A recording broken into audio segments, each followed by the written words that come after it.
Media మిత్రులకు అందరికీ నమస్కారం. ఈరోజు పొంగనూరు నియోజకవర్గం చంద్రమాకులపల్లి గ్రామంలో కృష్ణాపురం చంద్రమాకులపల్లి పంచాయతీ కృష్ణాపురం గ్రామంలో మొన్న జరిగిన రామకృష్ణ నాయుడు హత్యది ఎవరైతే పెద్దిరెడ్డి ప్రేరేపించి చేసినారు అనేదైతే అక్కడ వస్తూ ఉందో దాన్ని మేము పూర్తిగా ఖండిస్తున్నాం. ఈరోజు లిక్కర్ స్కామ్లో కానీ, మైన్స్లో కానీ, అటవీ భూముల దందాల్లో కానీ ఇవన్నీ కూడా చేసింది ఎవరు అంటే పెద్దిరెడ్డి కుటుంబం. ఆయన కొడుకు, ఆయన తమ్ముడు, 2 ఎమ్మెల్యేలు, 1 ఎంపీ. చిత్తూరు జిల్లాలో ఇదే దాష్టికం జరుగుతూ ఉంది. మరి ఇది ఇంకా కూడా మరి వైఎస్ఆర్ పాలన అనుకుంటున్నారేమో. దయచేసి మీరు గుర్తుపెట్టుకోవాలా, ఇది చంద్రబాబు నాయుడు పాలన. తప్పకుండా ఎవరు తప్పు చేసినా వాళ్ళని తప్పకుండా శిక్షిస్తారు. ఇది ఒకసారి చూస్తే ఇక్కడ పులిచెర్ల మండలంలో అటవీ భూములు ఆక్రమించుకున్నారు. 23 ఎకరాలు ఎవరి దగ్గర కొన్నారని చెప్తే అది నేల ఈనిందా అనే మాదిరి 75 ఎకరాలు మాదిని సొంతం చేసుకున్నారు. దానికి పోయేదానికి R&B రోడ్డు, దానికి పంచాయతీ రోడ్లో రోడ్డు వేయించుకున్నారు. ఆడ పెద్ద పెద్ద బిల్డింగులు కడితే పని వాళ్ళకన్నారంటే పని వాళ్ళకే అంత బంగ్లాలు కడితే ఇంకా ఈయన బంగ్లాలు ఏ విధంగా ఉంది. అంతేకాదు ఈరోజు మరి మఠం భూములు కూడా, తిరుపతిలో మఠం భూములు కూడా ఆక్యుపై చేసుకొని 3.5 ఎకరా దాంట్లో కూడా సిమెంట్ రోడ్డు వేసుకొని ఈరోజు మఠము భూములు కూడా కబ్జా చేశారు. అంటే టోటల్గా ల్యాండ్ కబ్జా కానీ, మైన్లు కబ్జా కానీ. ఆయన మైన్స్ మినిస్టర్గా ఉన్నప్పుడు చిత్తూరు జిల్లాలో ఉండే మైన్స్నంతా తన గుప్ట్లోకి తెచ్చుకొని ఎవరైతే మైన్ ఓనర్స్ ఉన్నారో వాళ్ళకి 5 కోట్లు 10 కోట్లు ఫైన్ వేసి వాళ్ళందరినీ కూడా రప్పించుకొని మొత్తం మైన్స్ కూడా కబ్జా చేశారు. ఇది ఈయన చేస్తే ఆయన కొడుకు చిత్తూరు జిల్లాలో కదా ఆంధ్రప్రదేశ్ మొత్తం కూడా ఏదైతే ఈ మద్యం షాపులు ఉందో డిస్టిలరీ వాళ్ళదే, వాళ్ళు మొత్తం హ్యాండ్ ఓవర్ చేసుకున్నారు. హోల్సేలింగ్ వాళ్ళదే, రీటైల్ అమ్మేది వాళ్ళదే. ఎక్కడైనా చిత్తూరులో కూడా ఎక్కడైనా ఒక షాపులో చూస్తే ఒక కొత్తిమీరనో పుదీనా కట్ట ఒక ₹1 అయితే ఆన్లైన్ ఉంది, ఫోన్పే ఉంది, QR కోడ్ పెట్టి తీసుకుంటున్నారు. అయితే వీళ్ళది ఈ లిక్కర్ స్కామ్లో ఏదీ లేదు. ఇది ఢిల్లీలో జరిగిన లిక్కర్ స్కామ్ కన్నా మించిన లిక్కర్ స్కామ్గా అందరూ కూడా అభివర్ణిస్తున్నారు. లక్షల కోట్లు మైన్స్లో కానీ, మరి వైన్స్లో కానీ, భూ కబ్జాల్లో కానీ, అటవీ భూముల కబ్జా కానీ, అదేవిధంగా ఆయన శిష్యులు మరి రెడ్ శాండిల్లో కానీ లక్షల కోట్లు సంపాదించారు.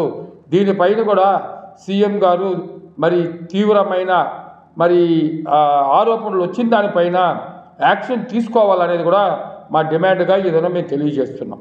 Thank you. పొంగనూరు నియోజకవర్గం, పొంగనూరు మండలం కృష్ణాపురం గ్రామంలో మొన్న జరిగినటువంటి రామకృష్ణమ్మ నాయుడు దారుణ హత్యను మరొకసారి తీవ్రంగా ఖండిస్తున్నాం. ఆ కుటుంబం పైన గత 7-8 నెలలుగా కూడా దాడులు జరుగుతూనే ఉన్నాయి. కూటమి పార్టీలు మెజార్టీ రాగానే, కూటమి ప్రభుత్వం ఏర్పడుతున్న సంకేతాలు రాగానే ఆ గ్రామంలో రామకృష్ణనాయుడు కుటుంబం బాణసంచా కాల్చారని, కేక్ కట్ చేశారని కక్ష కట్టుకొని అప్పటి నుంచి కూడా వారి కుటుంబ సభ్యులపైన, ఆయన భార్య పైన బైక్తో ఢీకొట్టడం, కుమారుని పైన కత్తులతో గాయపరచడం, మరి మొన్న కూడా రామకృష్ణనాయుడు కుమారుడు సురేష్ పైన కత్తి తీసుకుని పట్టపగలు దాడి చేసి హత్యాయత్నం ప్రయత్నించడం, కొద్దిలో ఆయన తప్పించుకొని పారిపోతే తెలిసి వచ్చిన తండ్రిని పట్టపగలు విచక్షణారహితంగా కత్తితో దాడి చేసి నరికి చంపడాన్ని తీవ్రంగా ఖండిస్తున్నాం. ఇది అత్యంత దారుణమైనటువంటి హత్య, పట్టపగలు జరిగిన హత్య. ఇది బరి తెగించి చేసిన హత్యగా మేము భావిస్తున్నాం. ఇది అంటే పొంగనూరు నియోజకవర్గంలో తమ ఆధిపత్యం తగ్గిపోకుండా, సడలిపోకుండా భయంతోనే మరి అక్కడ రాజకీయం చేయాలనే ఉద్దేశంతోనే వైకాపా పార్టీ ఈరోజు ఈ సాహసానికి ఒడిగట్టింది. దీనికి పోలీసుల నిర్లక్ష్యం కూడా స్పష్టంగా కనిపిస్తూ ఉంది. ఎందుకంటే అదే రామకృష్ణనాయుడు అనేకసార్లు పోలీసులు ఫిర్యాదు చేసినా కూడా స్పందించకపోవడం, నిందితులపైన చర్యలు తీసుకోకపోవడం వలన ఈరోజు మరి వెంకటరమణ యొక్క పేట్రేగిపోయి ఈరోజు పబ్లిక్గా మర్డర్ చేసే స్థాయికి వచ్చాడంటే ఇది సాధారణ విషయం కాదు. ఇప్పటి కూడా ఈ జిల్లాలో ఇంకా కూడా కొంతమంది పోలీసు అధికారులు వైకాపు సానుభూతి పరులుగా ఉంటూ చట్టబద్ధంగా నిష్పక్షపాతం వ్యవహరించకుండా పక్షపాతంగా ఏకపక్షంగా వ్యవహరిస్తే అది మంచి పద్ధతి కాదు. మేము జిల్లా ఎస్పీ గారిని జిల్లా కలెక్టర్ గారిని కూడా కోరుతున్నాం, దయచేసి ఈ జిల్లాలో పోలీస్ అధికారులు కానీ రెవెన్యూ అధికారులు కూడా నిష్పక్షపాతం వ్యవహరించే విధంగా చర్యలు తీసుకోమని చెప్పి మేము ఏకపక్షంగా అధికార పార్టీకి అనుకూల పనిచేయమని కోరడంలే. మీరు మీ విధులను సక్రమంగా నిర్వహించండి, చట్టబద్ధంగా నిర్వహించండి, నిష్పక్షపాతంగా పనిచేయండి. అంతేగాని ఒక పార్టీకి కొమ్ము కాస్తే మాత్రం ప్రభుత్వం చూస్తూ ఊరుకోదానికి సందర్భం తెలియజేసుకుంటూ అందరి సమాచారం మేము కూడా సేకరిస్తున్నాం. మరి వాటి కూడా ఏ విధంగా చర్యలు తీసుకోవాలి, ఆ విధంగా ప్రభుత్వం చర్యలు తీసుకుంటున్న విషయం కూడా గమనించాలని కూడా సందర్భం తెలియజేస్తున్నాం. నమస్కారాలు. మొన్నటి రోజున చిత్తూరు జిల్లా పుంగనూరు నియోజకవర్గంలో చంద్రమాగులపల్లి పంచాయతీ కృష్ణాపురం గ్రామంలో రామకృష్ణనాయుడు అనే తెలుగుదేశం పార్టీ సానుభూతిపరుడైన కుటుంబం పైన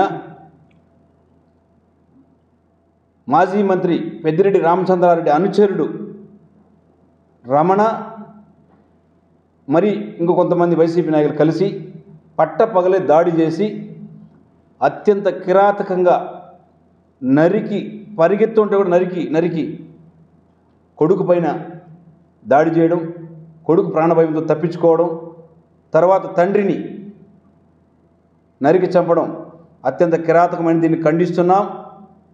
ఇలాంటి ఘటన పొంగునూరు నియోజకవర్గంలో ఆనాడు ప్రతిపక్ష నాయకుడిగా ఉన్న చంద్రబాబు నాయుడు గారు ప్రజల వద్దకు వస్తే అల్లర్లు సృష్టించి గొడవలు ప్రేరేపించి 1000 మంది పైన కేసులు పెట్టిన దాఖలాలు ఉన్నాయి. కానీ ఈనాడు కూటమి ప్రభుత్వం అధికారంలోకి వచ్చి చంద్రబాబు నాయుడు గారి పరిపాలనలో కక్ష సాధింపులు ఉండకూడదు, సోదరభావంతో ఉండాలి, శాంతి భద్రతలు కాపాడాలనే ఉద్దేశంతో కక్ష సాధింపులు కూడా దూరంగా పెట్టి ప్రశాంత వాతావరణం ఉండాలని చెప్పేసి పరిపాలిస్తుంటే ఇది వారు దీన్ని అలుసుగా తీసుకొని పట్టపగలే దాడికి ప్రేరేపించినటువంటి నీచమైన సంస్కృతి వైసీపీ పార్టీ నాయకులది. దీన్ని ఖండిస్తూ పోలీస్ వ్యవస్థ, జిల్లా ఎస్పీ బాగానే పనిచేస్తున్నాడు, కానీ సార్ జిల్లా ఎస్పీ గారు మీడియా ముఖంగా మీకు కూడా తెలియజేస్తున్నాం, కింది స్థాయిలో మండల స్థాయిలో కానీ నియోజకవర్గ స్థాయిలో కానీ మీ సిబ్బంది మీకు తెలియనివ్వటం లేదు. నియోజకవర్గాల్లో జరిగే అరాచకాలను అన్యాయాలను 2 నెలల నుంచి వాళ్ళు టార్చర్ పెడుతూనే ఉన్నారు. మీకు తెలియదా? మీ వాళ్ళు చెప్పలేదా?